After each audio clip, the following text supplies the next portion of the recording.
hôm nay Sói Gear lại có cơ hội build một chiếc Neo 98 Anodized Black đi kèm với bộ keycap là Mincap Jamon tông màu đỏ. Như vậy thì cái tông chủ thể của cái chiếc bàn phím này nó sẽ là màu đen kết hợp với đỏ.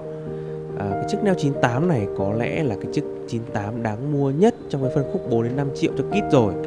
Nó vừa hoàn thiện đẹp mịn, vừa gõ ngon cả foam và no foam. Và xin mời anh em nghe qua một chút sound test nhé.